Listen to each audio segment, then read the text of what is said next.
So Peacemaker had a 4th episode. No surprise there. I mean, they'd already had 3, so 4 comes after 3, you know? Yeah, see? I'm really thinking. So, I guess this one was, in some ways, much better than the other 3. But I'm apparently in the minority on that. I think it's doing very well. A lot of people like it. And this is one of those things where I think, yeah, they're chasing Deadpool, but it seems to have worked for them. You know, a lot of people like that, and just the over-the-top, crazy nature of it. I can certainly understand that. I just didn't think all the jokes landed all that well. So there's a lot going for this one. It's basically a follow-up to all what happened in the previous episode, and they do it very well in a lot of ways. And so it was comparing it to CW templates and whatnot. Well, you could make that comparison, but it's done much more intelligently than the... And apparently someone there cares about the show. The poor people at CW, they gotta let's just get this done. You know? So anyway, so the ramifications of all of what happened, the boss is mad at Peacemaker for freezing up, and Vigilante had to come in. So now Vigilante is part of the team because, well, you might need him to step in. And all that. And then, the butterflies. And, there's the big reveal at the end, which, oh boy, I didn't see that coming, huh? Oh, come on. But does that really matter? No, not really. I'm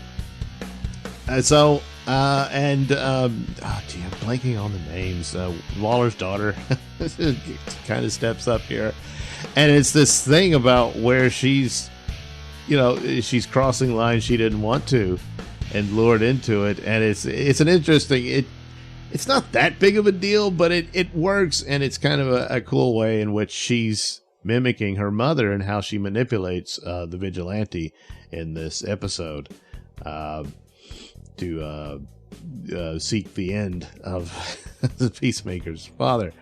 So then the whole thing, of course, that was coming with Peacemaker having to deal with his dad. He finds out he's in prison and all that stuff, and that's what the boss was worried about. So it creates all kind of problems. He goes to see his dad, and he's like, no, don't do it, and he does, and this causes all kinds of problems, which is why what's her name is sending Vigilante in there, who's already he thinks, this is a good idea, he's a racist piece of crap, let's just kill him. And so he gets himself arrested so he can go in there and do it and all that. Doesn't end up that way, but nevertheless, that's what was going on. So for what happens with the Waller's daughter there to manipulate him, I think that's pretty good. The rest of it, not really. It's just, it's pretty predictable. But you get that scene between son and father, and the father calls him a Choad, which the title of the show was the Choad Less Taken. Because he's constantly slapping his son around and says your brother was better than you, and so on and so forth. So he's a real cherry on top, But earlier, Peacemaker goes back to his dad's house to visit his TARDIS, so he can collect. This time, not just he was going to get 1 or 2, I guess, of the helmets. He decides to take them all. You get a good look at the White Dragon suit. So I'm assuming we're going to see that, at some point, or maybe they'll save it for another season. I don't know. He'll have to go up against his dad and all that. But then Vigilante walks in. Now, this is one of these things. Now, this is, for other people, it probably didn't mean that much or just didn't think much about it, but it pushes me out of the show. And this is, it's the ignorance of people like James Gunn and all that sort of thing. It's already well established. Robert Patrick plays Peacemaker's dad, and he's playing this white supremacist. He's deeply racist and all this sort of thing. But they're pulling up to his house, and he's got the American flag upside down. Now that's James Gunn puts that if you do that, then that immediately means you're a racist, and that's it. And through Vigilante, that's the conclusion immediately. It's not because like the rest of the team knows this because they've got the files on the guy and his background and everything, so they know it, But this guy rushes to the conclusion, and they have an argument that goes off into jokes and whatnot, but and all that sort of thing. But it's just like, oh, come on, what upside down flag means: a nation in distress. That's what it means. That's it. And he says, "What's that about?" And then Peacemaker says, I don't know, deep state or something. And so then he's a racist. I mean, you criticisms of unelected bureaucratic power that never leaves. That's what he does, and it's like it's the broad brush used for anyone who doesn't vote like James Gunn, while trying to use aspects of bigotry and criticize it when actually being bigoted himself, because he broad brushes in a massive amount of people that has nothing to do with racism, but he just does it because he doesn't really have an argument. And it's one of those things that just like, you were doing pretty good up to that point. And it's stupid. It's rather small. And but of course, it's just a fictional character, Yep, fictional. Doesn't exist at all. So anyway, and to see when he gets in, and so he decides to go piss off the white supremacists, saying, let's go down the list of our personal of black heroes or the contributions of black people to America and stuff like that. And of course this pisses them off, and then he wipes them all out, and but fails to get a fight started with the father, because the father says, "Oh, you're trying to get me in trouble, so they'll add on time to my sentence or whatever," and all that. So it doesn't work. But as a result, he's convinced the father that Peacemaker actually sent Vigilante to kill him. So now and then so later on, what's her name, Harcourt, he goes to pick up Vigilante. They bail him out and all that. And I think I made things worse. And he starts crying.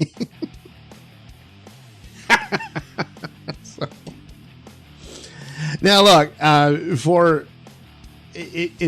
didn't keep up with the DC Comics versions of Peacemaker all that much, and Vigilante I never got around to reading. I was aware of the character and the different versions of him.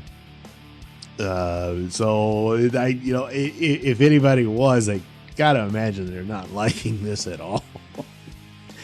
Because he's, but that's the idea. They're all really messed up and disturbed people, and it's sad, yeah, because they want to be better than they are, and in some ways, that's a nice ideal, yeah. So anyway, there was some a ruckus about James Gunn saying he couldn't have. They didn't want him to use the line that Batman's a pussy, but it's Peacemaker saying it, who's already been destroyed and brought down to being this crazy idiot. So who cares? But it's in there, but it's sort of stealing the line from Dark Knight Returns, where the idea is, see, Batman never kills, that's why he's the better guy.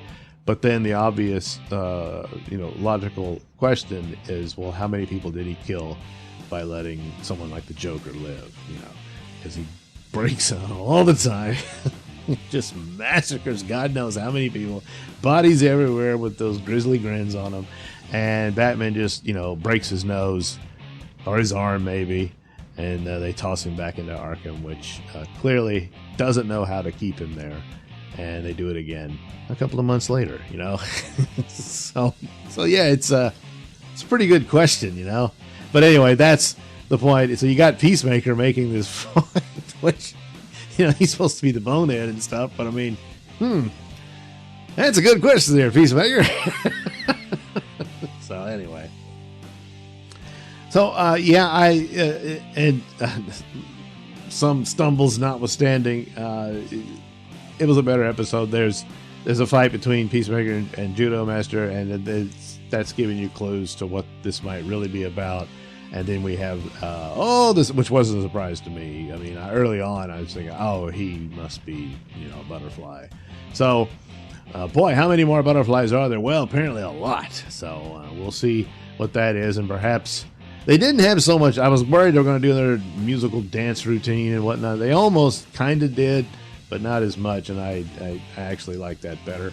But I'm kind of wondering if he'll at some point have some communication with the butterfly they've captured. I don't know, but the eagle tries to attack it. The eagle saves everything. The eagle's really good. I like the eagles.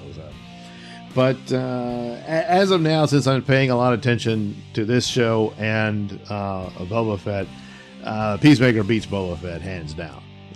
It's no contest. So there's that, and apparently people are liking it. So there you go. Yeah, I guess good for Peacemaker. Thanks for watching and listening. Say, while you're still here, why not like and subscribe and share with your many friends? Yes. Also, check out my mini stores in the link description below. Yes, where you can get t-shirts, hats, mugs, all those goodies with my artwork on them. Oh, yeah. And head over to indieplanet.com and pick up a copy of my comic book, Night Night. Oh, yeah. You can also catch me at my podcast, Mr Nailsin Show, on RadioMisfits.com. And you can also watch my videos on BitChute.com and now on Rumble.com. Oh my goodness, so many places to watch me and my stuff. Oh yeah. And if that's not enough for you, well, you can follow me on many social media platforms and say hi to your old pal, Mr. Nailsin.